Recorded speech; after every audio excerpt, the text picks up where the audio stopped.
Salut Mimi, ça va? Oui, toi? Bah ouais, ça me fait plaisir que tu sois arrivée. Ouais, j'ai vraiment bonne idée. C'est super beau, n'empêche. Hein. Bon, alors, où est-ce que tu nous emmènes aujourd'hui? Eh ben aujourd'hui, on va au Mont-Lachat, D'accord. à 1650 mètres d'altitude. Ok, et ça va être long pour monter jusque là-haut? On a à peu près 400 mètres de dénivelé. Donc environ 1 heure, 1 heure et demie de ski de randonnée. Ok, parfait.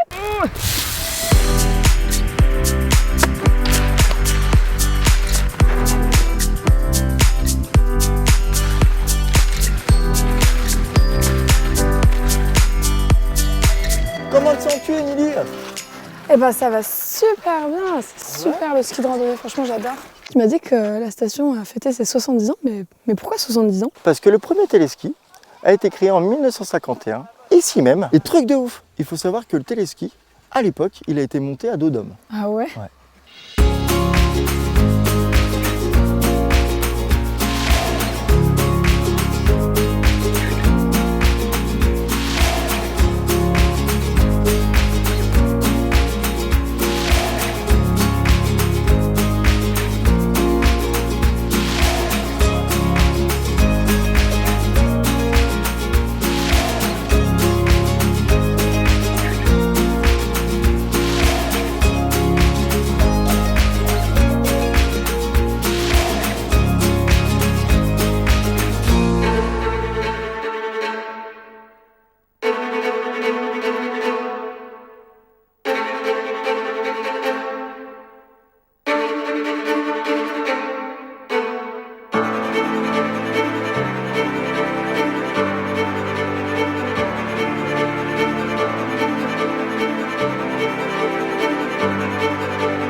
Ça permet aux jeunes générations de remonter un petit peu dans le temps et de voir que leurs aînés ont participé à l'évolution du pays. C'est un bel hommage à rendre à tous nos aïeux qui ont été les pionniers en la matière.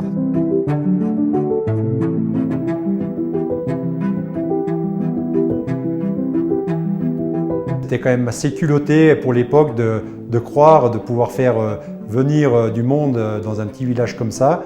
Il fallait vraiment avoir quand même un esprit avant-gardiste pour pouvoir avoir cette ambition en fait.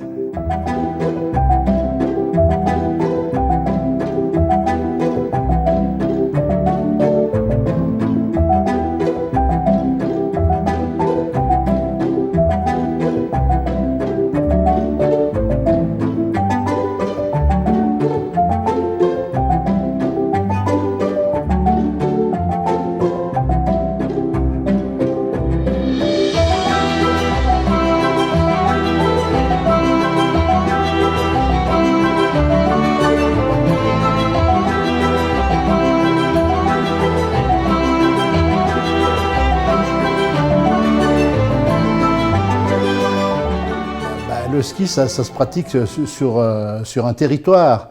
Et le territoire, il appartenait en quelque sorte aux gens qui travaillaient la terre. Donc il fallait les convaincre aussi de pouvoir d'une façon ou d'une autre participer.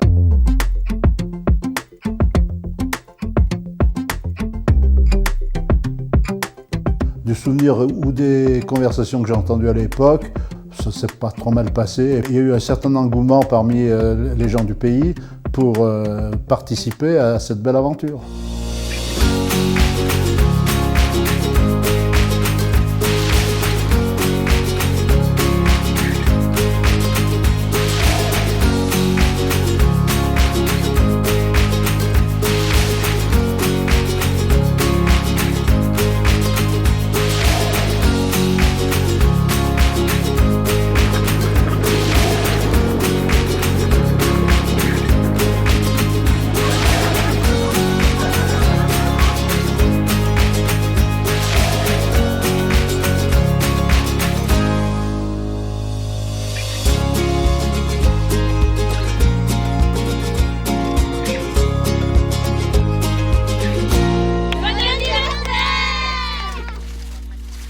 bah allez, on y retourne. Allez, mais ce serait quand même plus facile avec les remontées, même si c'est super sympa. Hein.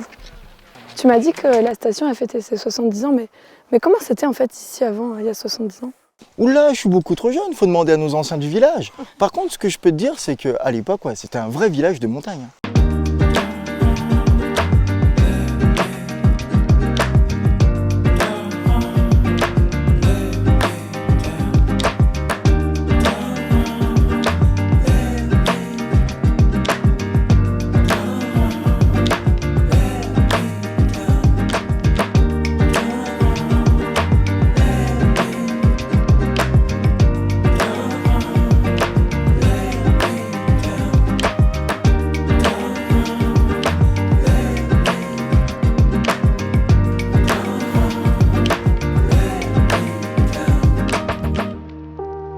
C'était le pays des belles filles et de la belle avoine. Ça veut dire par là qu'en fait, il y avait sans doute de très jolies filles, mais surtout ils faisaient beaucoup de céréales, ils étaient en autarcie complète, hein. Donc ils se débrouillaient pour tout avoir chez eux, quoi. Donc, puis des années, l'avoine elle ne devait pas pousser, ou le blé ne devait pas pousser, ou les patates étaient sous la neige, il fallait faire avec le peu que tu avais, mais tu n'avais pas le choix. Hein. C'est ces gens de montagne, hein, vraiment. Hein.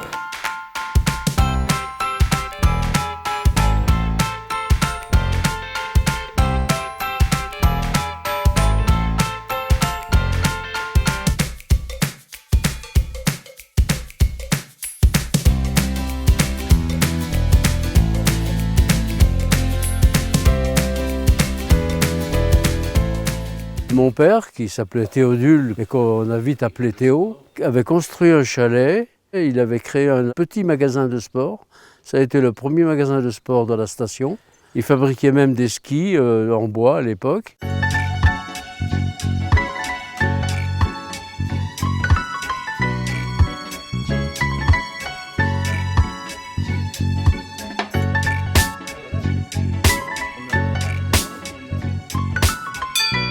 On avait un moniteur qui venait de Bellecombe, c'était M. Camus, qui faisait un jour par semaine sur Crévolant, un autre jour sur Flumet, Bellecombe et ainsi de suite, sur Val d'Arly, et qui était désigné par Jeunesse et Sport pour venir enseigner le ski aux scolaires. On attendait M. Camus quand il arrivait, même l'hiver en moto, et que ses skis sur la moto, M. Camus, c'était quelque chose. Regardez par la fenêtre qu'il arrive, il fallait qu'il arrive, parce que bon, on voulait aller faire du ski.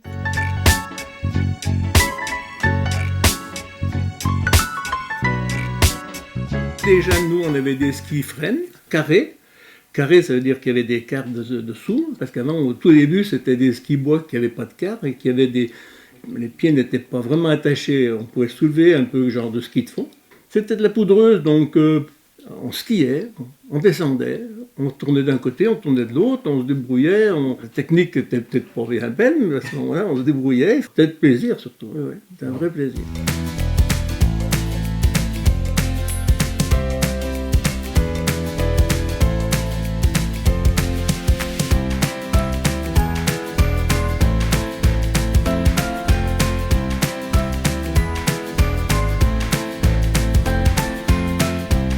À partir de cette collectivité, il y a eu beaucoup de fréquentation, d'abord d'enfants, et par la suite des enfants qui sont devenus adultes et qui ont été clients de la station. On trouvait beaucoup de personnes qui nous disent « Ah, je suis ancien des Bérets Verts ».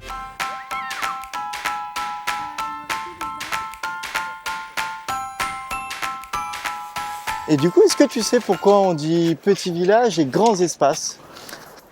Petit village, j'imagine que du coup c'est le village de Crévolant et de Quenoz qui se sont associés. Et voilà. Ah ouais, d'accord, je comprends pourquoi vous dites grands espaces. C'est drôle, ça fait des années que je viens ici et je m'étais jamais posé la question de comment s'est développée la station. C'est vraiment une grande histoire. Par contre, les débuts, c'était sacrément rock'n'roll. Ah ouais. Ah ouais.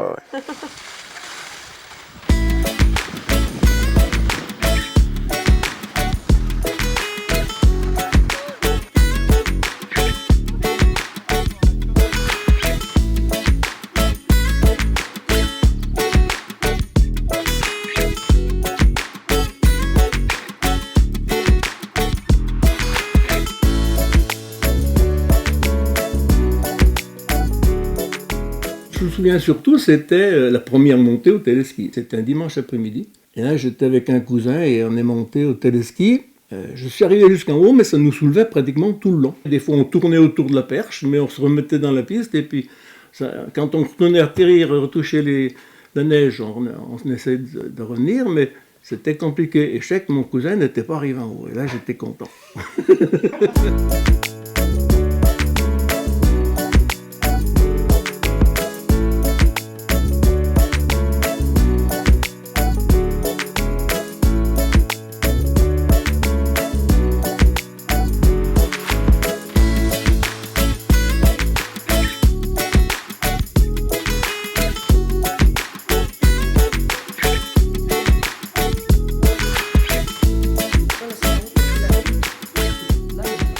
J'ai été la première femme embauchée aux remontées mécaniques. C'est Henri Béraud qui a osé m'embaucher, parce que c'était pas dans les normes d'embaucher une femme aux remontées mécaniques. C'était pas toujours un gars facile, bon, comme tous ces gars-là, hein. Mais moi j'ai toujours eu beaucoup d'admiration pour Henri. C'était un visionnaire.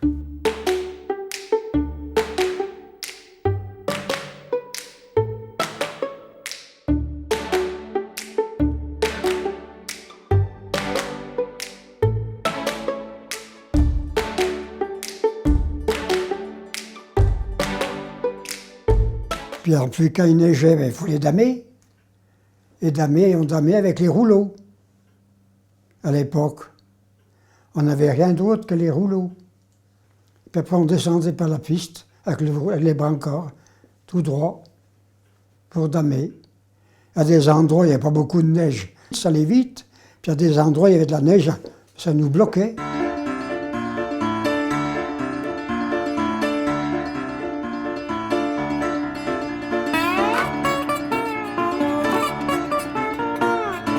Il fallait se tenir devant le rouleau quand il n'y avait pas beaucoup de neige. Et dans le plat, on prenait les lampes, et dans le plat, il fallait le soulever pour pas qu'il rabote, sinon on ne passait pas le plat. Il fallait déplanter le rabot pour pouvoir glisser, pour arriver à la pente de l'autre côté, à plein var là-haut. C'était tout un art, hein.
Mais du coup, ils pratiquaient la luge à l'époque? Alors oui, mais justement, ma grand-mère, par exemple, elle prenait la luge pour aller à l'école. Ah ouais, elle allait à l'école en luge? Exactement. Mais maintenant, je vais te faire découvrir un truc un peu plus fun.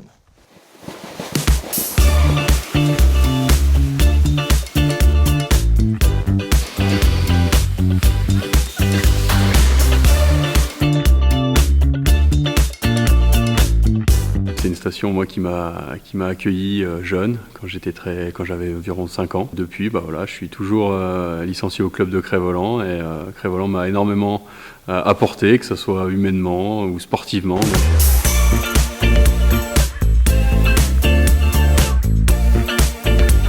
Autant vous dire que le stade de slalom il est pas plat. Moi j'en ai fait beaucoup et on a de quoi faire ici et ça a beau être une petite station village, on s'y entraîne très bien et on y skie très bien.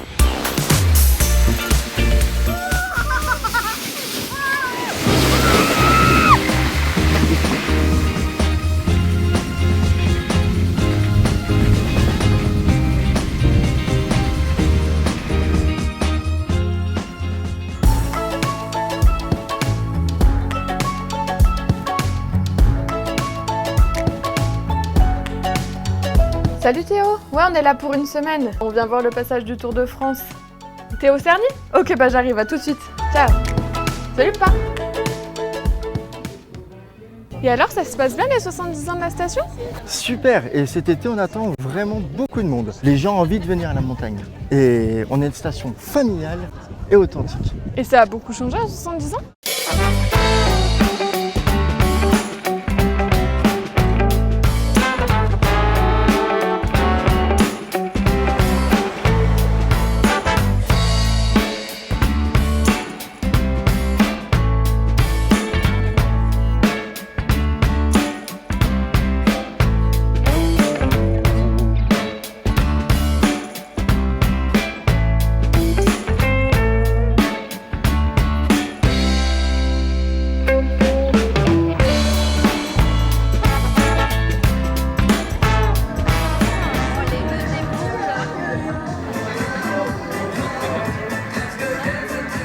Station village, pourquoi? Parce qu'en fait on a une vie qui perdure toute l'année, où des commerces ouvrent à l'année. On est sur notre petit plateau et en fait venez, vous verrez c'est magique, si vous venez en fait vous voulez pas repartir.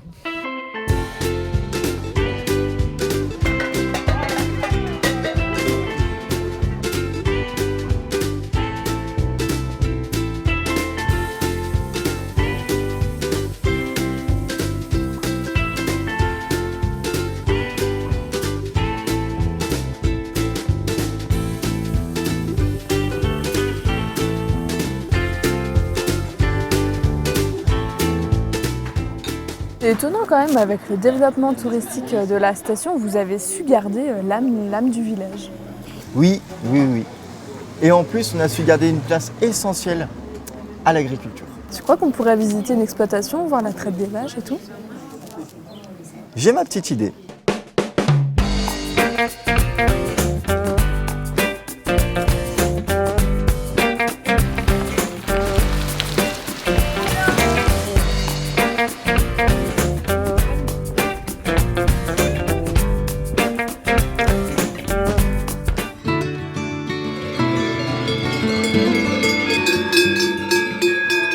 Un village sans vaches, c'est un village sans âme.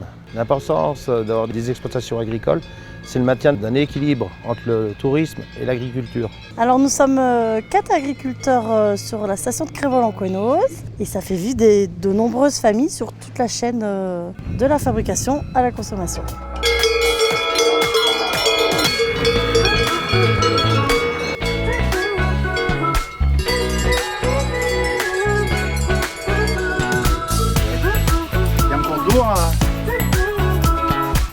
Bon, il fallait aimer le ski et le contact avec le tourisme, ce qui était une passion. Vraiment, c'est agréable. Bon, ça fait des journées longues, hein, c'est 5 h le matin, 20 h le soir. Parce qu'on inclut les 2 journées, parce que les animaux, on les a toujours. Il faut s'en occuper. Mais comme le cœur de la journée, il y a de la neige, on n'a pas de trou agricole, on part faire du ski.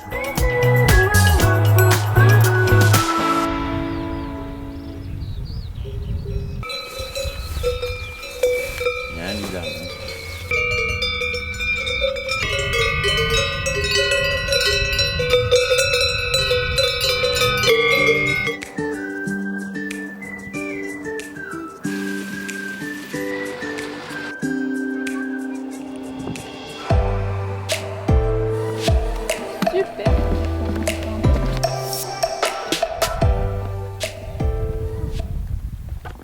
Alors Pascal, où est-ce qu'on est Nous nous situons dans la forêt au-dessus de Cré-Voland-Cohennoz, dans un milieu un peu particulier qu'on appelle une tourbière. Une tourbière, c'est un milieu très très humide, composé quasiment exclusivement d'une petite plante qui s'appelle la sphaigne.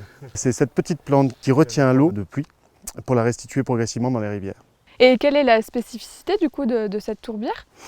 Cette tourbière est spécifique de par sa superficie. Elle fait un peu moins de 600 hectares, dont 293 protégés par le statut de réserve naturelle. L'avantage, c'est qu'on peut s'y promener grâce à 2 sentiers qu'on a aménagés, sans porter atteinte au milieu.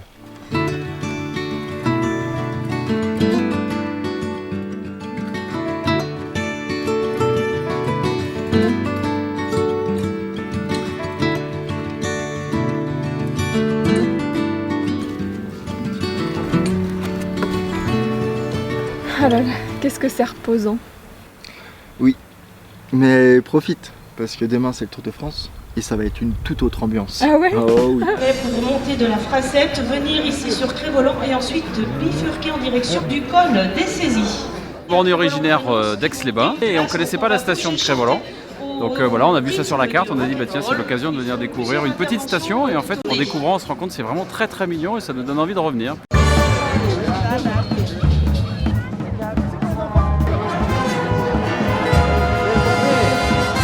Ah dis donc, le monde qu'il y a, c'est génial!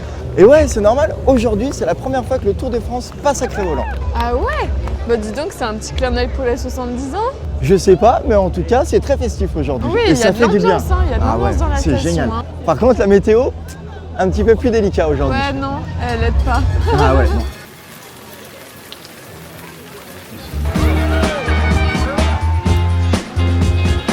C'est rafraîchissant, en été on adore.